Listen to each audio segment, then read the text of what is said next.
Hello friends, welcome to my canvas. আজকে আমরা বেরিয়ে পড়েছি মূর্তির উদ্দেশ্যে। মূর্তি নর্থ বেঙ্গলের একটি খুব সুন্দর জায়গা যেখানে তোমরা ভিজিট করতে পারো। তো আজকে ভিডিওতে আমি তোমাদের দেখাবো যে কীভাবে আমরা মূর্তি পৌঁছে গিয়েছিলাম সোজা কোচবিহার থেকে। সকাল সকাল আমরা 6টার বাস ধরে নিলাম, আমরা পৌঁছে গেলাম কোচবিহার বাস স্ট্যান্ডে এবং সেখান থেকে আমরা পেয়ে গেলাম একেবারে ডাইরেক্ট চালসা ডাইরেক্ট বাস 6:50। এবং এই যে নর্থ বেঙ্গলের সুন্দর প্রকৃতি, কি নিদারুণ প্রকৃতি অনুভব করতে করতে এবং আমরা এনজয় করছিলাম রীতিমতো। এই যে নেচার দেখতে পাচ্ছ, চারদিকে সবুজ সবুজ এবং এই যে সুন্দর পাটকাঠি ছড়িয়ে আছে। তোমরা কি এই দৃশ্য আগে কখনো দেখেছো? এই দৃশ্য কিন্তু একমাত্র নর্থ বেঙ্গলেই তোমরা পাবে। এরপরে আমরা আরেকটু যখন এগিয়ে গেলাম তখন দেখতে পেলাম সামনেই সুদূর বিস্তৃত সেই চা বাগান, নর্থ বেঙ্গলের চা, যেই চা আমরা পশ্চিমবঙ্গের বিভিন্ন জায়গায় পাই। সেই চা কিন্তু এখানে দেখলাম এখানে যারা বাস করে তারা কিন্তু ঘরের পাশে চা চাষ করেছে। এটা কিন্তু একটা সত্যি খুব উপভোগ করা একটা ব্যাপার ছিল আমাদের জন্য এবং আমরা কিন্তু রীতিমতো বাসে বসে উপভোগ করছিলাম এই সুন্দর চা বাগান দেখতে দেখতে। আমরা আরও যখন এগিয়ে গেলাম তখন ধারে ধারে দেখতে পাচ্ছ চা বাগানের মাঝে মাঝে কত সুন্দর রাস্তা এবং কিছু চা বাগান, কিছু চা পাতা দেখলাম সবুজ হয়ে আছে। আর চা বাগানের মাঝে মাঝে দেখতে পাচ্ছ তোমরা এই যে বড় বড় গাছ, সেই গাছগুলো কিন্তু কি পারপাস বলো তো? এটার পারপাসটা হচ্ছে যে এই যে ছায়া প্রদানকারী গাছ যেগুলো আমরা বয়ে পড়েছি, সেই যে জিনিস আমরা কিন্তু চাক্ষুষ দেখলাম আমাদের নর্থ বেঙ্গলে। এরপরে আমরা চলে গেলাম আরও এগিয়ে সুন্দর সেই প্রকৃতি অনুভব করতে করতে আমরা গেলাম সোজা কিন্তু চালসার উদ্দেশ্যে আমরা পৌঁছাচ্ছি এবং দৃশ্য আমরা রীতিমতো এনজয় করছিলাম। মনে হচ্ছিল যেন চারদিকে লেফট অ্যান্ড রাইট চারিদিকে যেন শুধুমাত্র একটাই জিনিস, যেন চা বাগানের কার্পেট বেছানো আছে। আর দেখতে পাচ্ছ ওই চায়ের বাগানের যে বড় বড় গাছ, তার ফাঁক দিয়ে কিন্তু কিরকম সুন্দর সুন্দর সূর্যের আলো এসে পড়ছে এবং দূরে দেখতে পাচ্ছ তোমরা যে আমরা যেগুলোকে বলি টি প্লেকার্স, যারা কিন্তু চা পাতা তুলছে, এই ছোট ছোট ঝুপড়ি নিয়ে তারা কিন্তু চা পাতা তুলছে এবং এই দৃশ্যটা কিন্তু খুব সুন্দর এবং একমাত্র কিন্তু এটা তোমরা নর্থ বেঙ্গলেই পাবে। তো অবশ্যই তোমরা ভিজিট করো চালসা, এবং চালসা থেকে কিভাবে আমরা মূর্তি পৌঁছেছিলাম সেটাও কিন্তু পেয়ে যাবে আজকে ভিডিওতে। ভিডিওটি ভালো লাগলে অবশ্যই তোমরা লাইক করবে, সকলের সাথে শেয়ার করবে এবং অবশ্যই সাবস্ক্রাইব করতে কিন্তু ভুলবে না। এই চা বাগানগুলো কিন্তু আলাদা আলাদা নাম আছে, মানে ডিফারেন্ট টি এস্টেট। আমরা পথে যেতে যেতে দেখতে পাচ্ছিলাম ডিফারেন্ট টি এস্টেট এবং এক একটা জায়গায় কিন্তু আমি বুঝতে পারছিলাম না যে কোন জায়গায় ঠিক ওটা শেষ হচ্ছে। তো একটা চা বাগানের সাথে অন্য চা বাগান যেন মিশে গেছে, মানে তোমার দেখে মনেই হবে না যে এই চা বাগানটা অন্য চা বাগানের থেকে কিন্তু আলাদা। পশ্চিমবঙ্গটা কিন্তু খুব সুন্দর, সত্যি কিন্তু খুব বিচিত্র এবং সুন্দর। দেখবে তোমরা একটু দক্ষিণের দিকে চলে গেলে সেখানে তোমরা পাবে ধান, আর দেখো উত্তরে চলে এলে কিন্তু তোমরা পাবে চা বাগান। অবশেষে চা বাগানের পরে আমরা চলে এলাম বীরপাড়া। এটা কিন্তু মধ্যবর্তী একটা বাস স্টপ, যেটা এখানে আমাদের বাস কিছুক্ষণ ধরে দাঁড়িয়েছিল, তারপরে আমরা আবার সেম বাসে রওনা দিয়েছিলাম। তো এই যে দেখতে পাচ্ছ এবারে বীরপাড়া ছাড়িয়ে যখন বাস আবার এগিয়ে গেল তখন সেখানে গিয়ে আমরা দেখতে পেলাম একটা নদী, কি নিদারুণ। এবং ওই দূরে দেখতে পাচ্ছ ওটা কিন্তু ভুটানের বর্ডার। তো আমরা কিন্তু ভুটানের বর্ডার থেকে খুব কাছেই ছিলাম, আমরা ভুটানও গিয়েছিলাম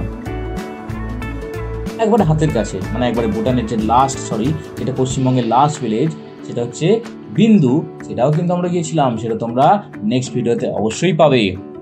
এরপরে কিন্তু এই যে সামনে জঙ্গল দেখতে পাচ্ছ, এই জঙ্গল কিন্তু খুব গভীর জঙ্গল এবং এই জঙ্গলের নাম হচ্ছে চাপড়ামারি ফরেস্ট। এই চাপড়ামারি জঙ্গলে কিন্তু অনেক রকমের জন্তু জানোয়ার আছে। আমরা তো ভাবছিলাম এই না একটু বাঘ বেরিয়ে যায়, এই না একটা হাতি বেরিয়ে যায়।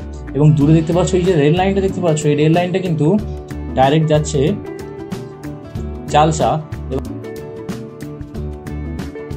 কিন্তু চলে যাচ্ছে একবারে মালবাজার পর্যন্ত। তোমরা মালবাজারও যেতে পারো, মালবাজার থেকেও কিন্তু তোমরা মূর্তি যাবার ভেহিকেল বা গাড়ি পেয়ে যাবে। তো আমরা বাসে গিয়েছিলাম, তার জন্য আমরা কিন্তু গিয়েছিলাম চালসা পর্যন্ত, কারণ চালসা থেকে মূর্তির দূরত্ব বেশি নয় এবং সেখান থেকে আমরা টোটো পেয়ে গিয়েছিলাম। তো এইভাবে আমরা আমাদের জার্নি আরও যখন সামনে গেলাম তখন দেখতে পাচ্ছি এই রেল লাইন, এই বিস্তৃত রেল লাইন, এটা কিন্তু চলে গেছে একবারে আরও আগে এবং এই রেল লাইন ওপর দিয়ে কিন্তু হাতি পেরোয়। এটা কিন্তু একটা সুন্দর দৃশ্য, কিন্তু আমরা যদি সেই দৃশ্য অনুভব করতে পারিনি। এবং চারদিকে দেখতে পাচ্ছ সবুজ।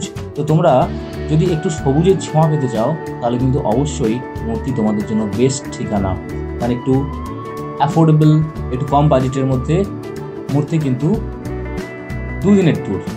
তো উইকেন্ডে তোমরা ধরো স্যাটারডে অ্যান্ড সানডে কিন্তু আসতেই পারো এবং অবশ্যই ঘুরে যেতে পারো মূর্তি। খুব সুন্দর একটি জায়গা এবং অবশ্যই বলে দিচ্ছি ইটস মাই গ্যারান্টি যে তোমাদের মন ভালো হয়ে যাবে। কেননা মূর্তিতে কিন্তু শুধু জঙ্গল নয়, জঙ্গলের সাথে সাথে তোমরা পেয়ে যাবে নদী এবং তার সাথে পেয়ে যাবে তোমরা হাতি এবং বিভিন্ন রকমের অ্যানিম্যাল, আরও কিছু, এবং আরও ঝর্ণা, পাহাড়, সেই যে নিদারুণ প্রকৃতির ছোঁয়া। তো অবশেষে আমরা আরও এগিয়ে যাচ্ছি, আরও দেখতে পাচ্ছি চা বাগান। তো আমাদের জার্নিটা কিন্তু এরকম ছিল, কিছুটা জঙ্গল, কিছুটা আবার চা বাগান। তো আমরা চায়ের সেই ফ্লেভার নিতে নিতে যেন মনে হচ্ছিল জঙ্গলের ভিতরে আমরা চা পান করতে করতেই যাচ্ছি। তো সেই সুন্দর একটা দৃশ্য এবং এর মধ্যে একটা যেন টেস্টেরও একটা ব্যাপার আছে। এবং এই যে আমরা বাসটায় গিয়েছিলাম, বাসটা কিন্তু খুব ভিড়ও ছিল না, তো তার জন্য আমাদের জার্নিটা বেশ ভালো লাগছিল। মানে এই যে সুন্দর সকালের হাওয়া খেতে খেতে আমরা মোটামুটি 10:30 11টা নাগাদ পৌঁছে গিয়েছিলাম মূর্তি। এরপর আমরা চলে এলাম ঘন জঙ্গলে। এই ঘন জঙ্গল হলো চাপড়ামারির জঙ্গল। তোমরা দেখেই বুঝতে পারছো যে গাছগুলো কিন্তু অনেক পুরানো এবং এই যে দৃশ্যটা, সেই দৃশ্যটা একটা পুরো সিনেমার মতো লাগছে। এবং আমরা যে টোটো পেয়েছিলাম সেই টোটো কাকু কিন্তু খুব ফ্রেন্ডলি ছিল, যদিও টোটো কাকু একটু বয়স ছিল, কিন্তু আমরা তাকে কাকুই বলেছি।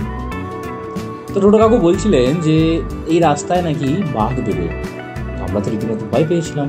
আমি টোটো কাকুকে রীতিমতো বলছিলাম যে কাকু তুমি একটু তাড়াতাড়ি চলো, কেননা যদি হঠাৎ করে একটু বাঘ বেরিয়ে যায়। কিন্তু তারপরে দেখলাম সকালের সুন্দর প্রকৃতি, মানুষজনও আছে, গাড়িও যাচ্ছে, লোকে সাইকেল নিয়েও যাচ্ছে, তো অতটা তারপরে আর ভয় লাগেনি।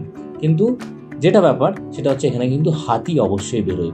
এবং আরও একটা ইনফরমেশন, এখানে নাকি কোনো একটা সিনেমা শুটিংও হয়েছে, সেটাও কিন্তু একটা ইনফরমেশন আমাদেরকে টোটো কাকু দিয়েছিলেন। যে ডুয়ার্সের এটা কিন্তু জঙ্গল, এই পুরো এরিয়াটা কিন্তু ডুয়ার্সের মধ্যেই পড়ছে।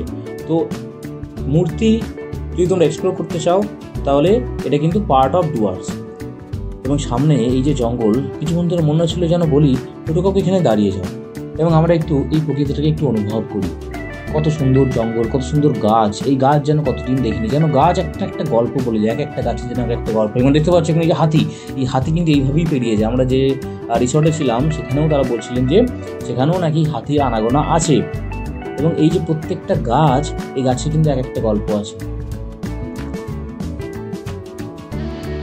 আমরা আরও এগিয়ে গেলাম, আমাদের মূর্তি কিন্তু আর বেশি দূর নয়। আমরা নেমে গিয়েছিলাম চালসা থেকে আমরা টোটো ধরেছিলাম। তো সেখান থেকে মোটামুটি ডিস্টেন্স ছিল 3.5 কিলোমিটার। তো এই যে দেখতে পাচ্ছ জঙ্গলের ভেতর দিয়ে কিন্তু রাস্তা পেরিয়ে গেছে এবং এই রাস্তার ভেতর দিয়ে যদি তোমরা যাও সেটাই কিন্তু একটা জঙ্গল সাফারি হবে। এবং আমরা যেই সময় গিয়েছিলাম সেই সময় জঙ্গল সাফারি হয়নি, মানে আমরা সুযোগটা পাইনি, ফর্মালি সেটা হচ্ছে না। তো সেটা যেই টাইম, কারণ এটা ব্রিডিং টাইম হয় অ্যানিমেলদের, সেই জন্য জঙ্গল সাফারি বন্ধ ছিল। তো আমরা আরও এগিয়ে গেলাম এবং তোমাদের জন্য একটা পরামর্শ হলো যে এই সময়টাতে একটু অ্যাভয়েড করাই ভালো। তোমরা যাবে অবশ্যই শীতের সময় তোমরা যেতেই পারো, কিন্তু এই বর্ষার সময়টাকে একটু অ্যাভয়েড করতে হবে, কারণ এটা কিন্তু ব্রিডিং টাইম। এই জঙ্গল পেরিয়ে আমরা যখন এগিয়ে গেলাম, সামনে খোলা আকাশ, সেই খোলা আকাশ যেন আমার মন ছুঁয়ে যাচ্ছিল। আমি একবার ভাবছিলাম ডান দিকে তাকাই, একবার ভাবছিলাম বাম দিকে তাকাই, যেদিকেই তাকাচ্ছি মন আমার যেন হারিয়ে যাচ্ছে এবং মনে হচ্ছে এই জঙ্গলের স্বাদ আমরা কতদিন পাইনি। অবশেষে আমরা চলে এলাম আমাদের রিসর্ট বনবীতিকালয়। এটা AC deluxe room, swimming pool and restaurant, খাবার অবশ্যই খুব ভালো। তো নেক্সট ভিডিওতে আমরা ডিসকাস করব এই হোটেল নিয়ে, বনবীতিকালয়, তার চার্জ কীরকম ছিল, রুম ইত্যাদি ইত্যাদি। ভিডিওটি ভালো লাগলে অবশ্যই তোমরা লাইক করবে, সকলের সাথে শেয়ার করবে এবং চ্যানেলটিকে অবশ্যই সাবস্ক্রাইব করবে। Thank you.